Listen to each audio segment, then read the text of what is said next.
आ आ ओ कीर्ता।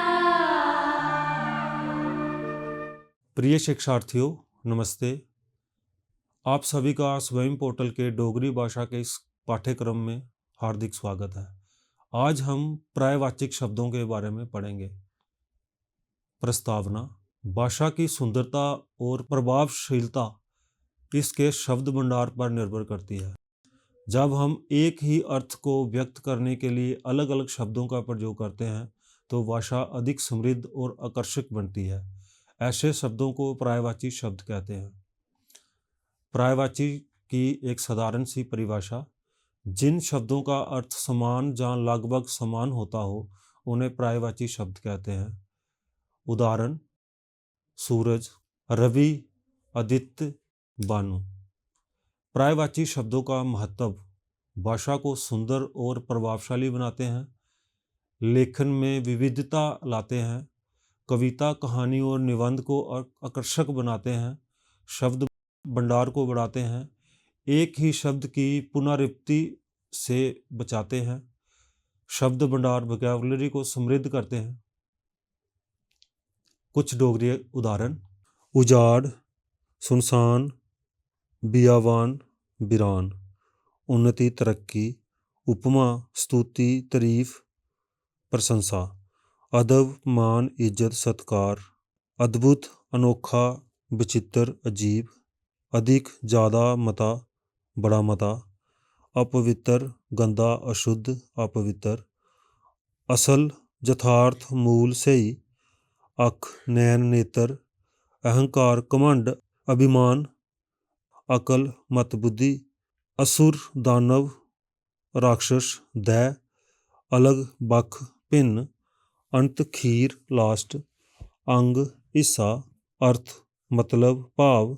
आकाश, गास, आसमान, अंबर। ऐन, ओले। आदर, मान, सत्कार, इज्जत। आम, मामूली, साधारण, सामान्य। उम्र, बरेस, आयु। उम्मीद, मेद, आस, इच्छा, तांग, ख्वाहिश। उजाला, लो, प्रकाश, रोशनी। उस्ताद, गुरु, मास्टर, अध्यापक, शिक्षक। इलाका, खेतर, इलाका। ईमान, विश्वास, यकीन, भरोसा, मान। इंसान, आदमी, मानू, मनुख। इंसानियत, मनुखता, मानवता। ईश्वर, परमात्मा, भगवान, प्रभु, रब, परमेश्वर। औगुण, बुराई, दोष, ऐब। ओख, मुश्किल, कठिनाई। कोमल, मुलायम, कूला, नरम, मुलायम। कच्छ, कोल, नेड़ा, नज़दीक। कथ, कहानी, कथा। कानी, कलम, लेखनी, पेन। खुशी, आनंद, प्रसन्नता। खूबी, गुण, विशेषता, खासियत। खुशबू, महक, सुगंध। खेतर, बाड़ी, खुंबा, इलाका। गुस्सा, रोह, क्रोध। कम, घेरना, घुमाना। गुलामी, परतंत्रता, अधीनता। चिक्कड़, गारा। चंड, चपेड़, धफ्फड़। छिंडा, दूरी, फासला। छल, कपट, धोखा। जंग, युद्ध, लड़ाई। जन, बट्टा, पत्थर। जुल्म, कहर, अत्याचार। जग, संसार, जमाना, दुनिया। जिस्म, तन, देह, शरीर, बदन। न्याणा, जागत, बच्चा, गिल्लू। तरारा, गुस्सा, रोह, क्रोध। ताकत, जोर, बल, शक्ति। श्रीमान, जोरू, घराला, लाड़ी। पत्नी, त्रिमत। थोड़ा, घट, कम। थोड़, कमी, किल्लत, घाटा। दोस्त, यार, मित्र। दौलत, धन, पैसा, माया। त्यार, पर्व, त्यार, बड़े दिनां दा दिन। धरती, जमीन, भूमि। धंधा, पेशा, कम, रुजगार। निर्मल, पवित्र, निर्मैल। नहर, नदी। नखट्टू, नकम्मा, बेकार। नरगेला, झारी, हुक्का। पानी, जल, नीर। पहाड़, पर्वत। पुत्र, बेटा, जागत, मुड़ा। बापू, प्यो, पिता।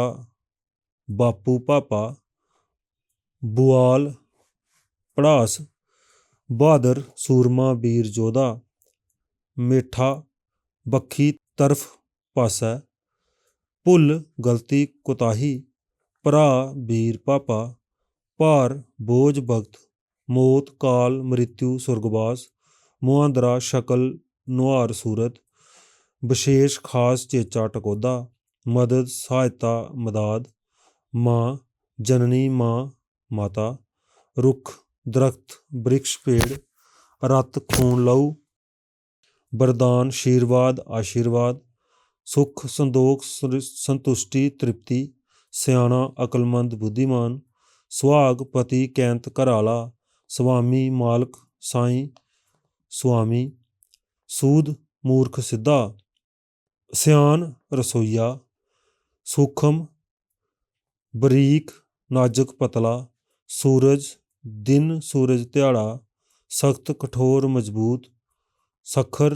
ज़्यादा मता सुद्धा, सोगा हुशियार सावधान चकन्ना, हल उपा समाधान, ईखी आस मेद, लाज शर्म इज्जत, पोथी पुस्तक किताब, बरा साल वर्ष, बत राह रस्ता, रक्कड़ बंजर, लोड़ जरूरत गर्ज, टब्बर परिवार कुंभा, बैला बेकार बेरोजगार, संदोख सबर संतुष्टि।